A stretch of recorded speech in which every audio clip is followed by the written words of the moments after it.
Bienvenue dans Naturellement là, le podcast qui explore l'intuition. Je suis Marika, coach de vie intuitive. J'accompagne celles et ceux en quête d'évolution. À chaque épisode, je partage mes explorations intuitives, des échanges croisés et des ponts parfois surprenants avec la science.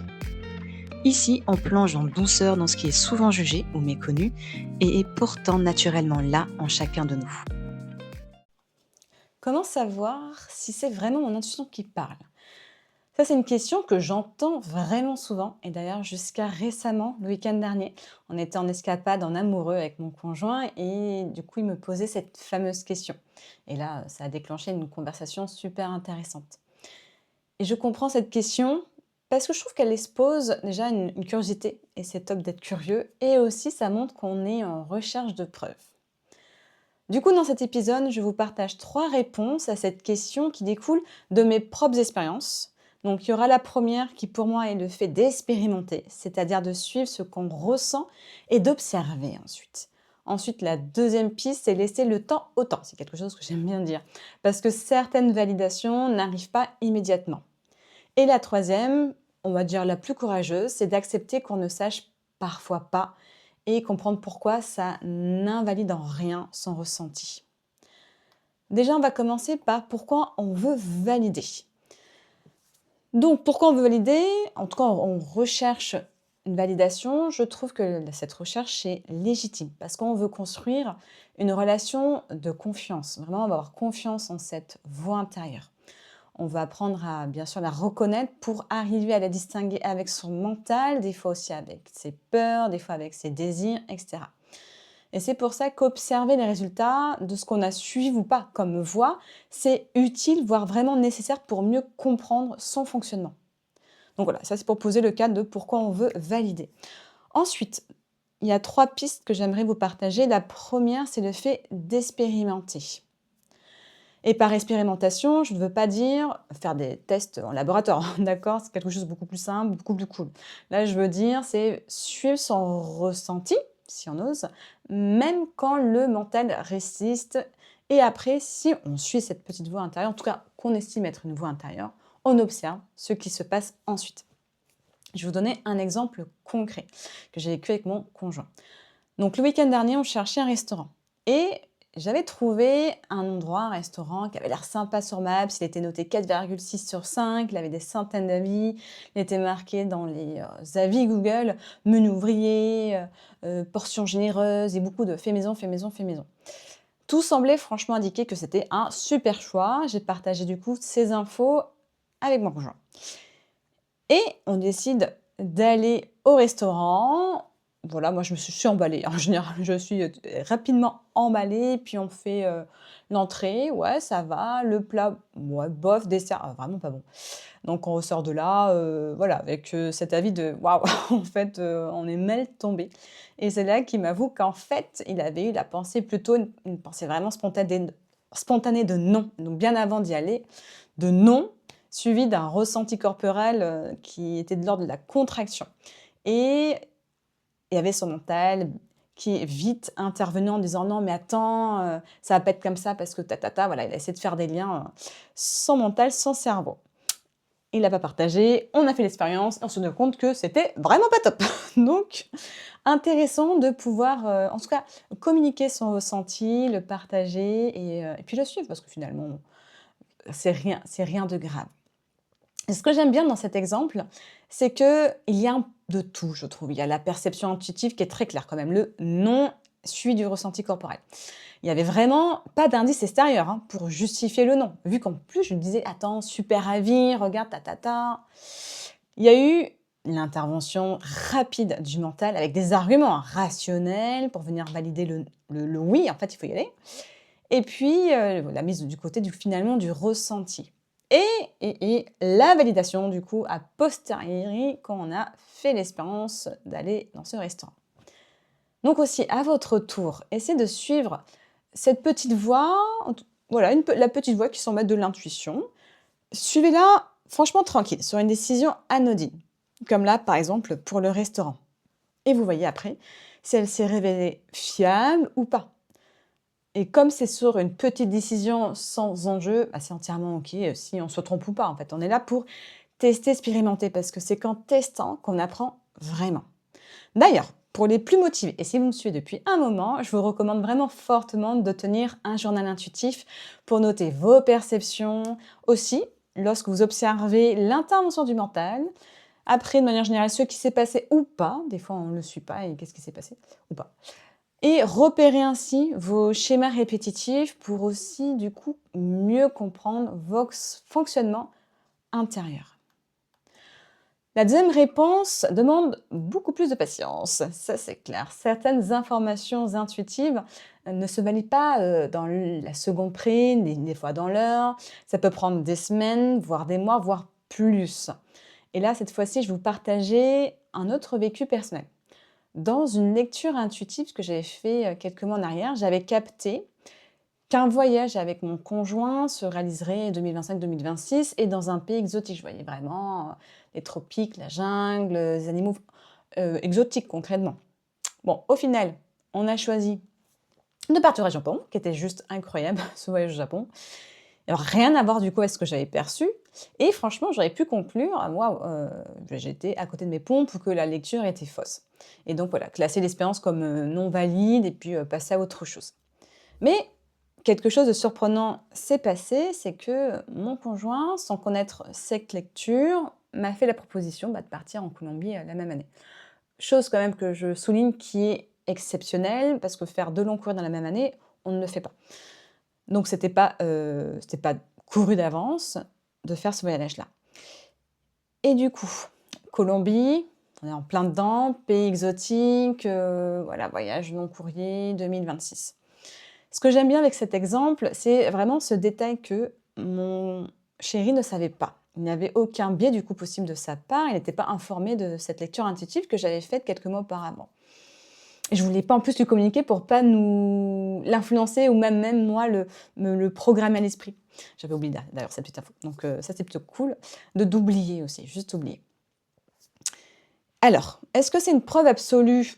Non. Et est-ce que c'est suffisant pour que je prenne note et intègre cette expérience dans ma compréhension de comment mon intuition fonctionne? Oui, là, clairement.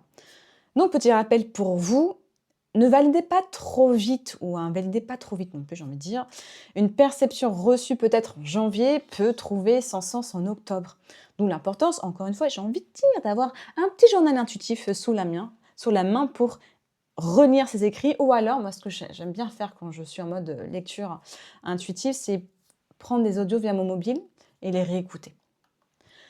Ensuite, troisième piste, c'est qu'en fait, il y a des situations où on ne saura jamais. Et oui, c'est comme ça.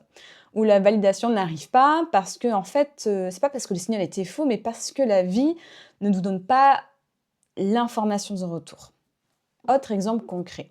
Pendant notre année sabbatique, mon conjoint me dit un jour, alors que j'étais en train de lui parler de la prochaine destination pour clôturer le voyage, j'étais en train de lui parler de ça, il fait: «Bah, attends, en fait, là, je sens qu'il faut rentrer plus tôt en France». Il y avait franchement aucune raison apparente, il y avait aucun événement déclencheur, aucune logique, enfin franchement, il y avait rien. Et lorsque je lui posais des questions, il ne savait même pas pourquoi, juste il le ressentait. Donc j'ai pas plus poussé, le questionnement. J'ai vraiment fait confiance en ce ressenti parce que vraiment, moult fois, avec son intuition, ça s'est révélé juste. Et on est rentré en effet plus tôt que prévu et finalement, on n'a jamais su pourquoi. Il ne s'est rien passé de notable, qui nous ont dit: «Waouh, on a bien fait d'éviter». Voilà, on n'a pas saisi vraiment de ce retour anticipé, mais c'était entièrement OK. Est-ce que ça invalide son ressenti? Non. Et tous les précédents? Absolument pas. Est-ce que ça veut dire qu'il n'y avait rien à prévoir? Pas nécessairement non plus. Vraiment, certaines informations intuitives nous protègent de quelque chose qu'on ne verra jamais, parce qu'on l'a évité. Des fois aussi, ça peut arriver. Certaines arrivent pour des raisons qui dépassent vraiment notre compréhension immédiate.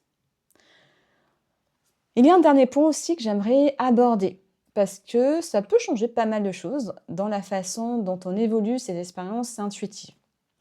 Un signal intuitif donc peut être réel et bien perçu, et pourtant mal interprété. Petite nuance qui fait quand même la différence. Mal interprété par le mental qui s'en empare par la suite. Donc c'est deux choses différentes, la perception d'un côté et l'interprétation. On va reprendre l'exemple du voyage. J'ai perçu, perception du coup, un voyage exotique comme voyage prochain avec mon conjoint. Bon, le Japon peut être perçu comme exotique, ça c'est vrai. Et la Colombie aussi. Et mon interprétation initiale était, ce sera le premier voyage. Et finalement, la réalité, c'est il y avait un autre voyage plus exotique de ma perception, parce que jungle, animaux, j'allais dire fantastiques, mais pas du tout, animaux colorés, exotiques, etc. Et ça a été le Sangon. Donc le signal peut être juste, c'est juste l'interprétation ou voilà, petite vigilance à avoir. Et en plus, aussi à rajouter des fois quand on est en mode, on veut déclencher l'intuition, surtout quand par exemple on fait des exercices intuitifs comme là, des lectures intuitives que je fais, c'est d'être vigilant sur la question de départ parce que clairement moi c'était, donc il y a l'interprétation et aussi la question de départ qui n'était pas assez précise.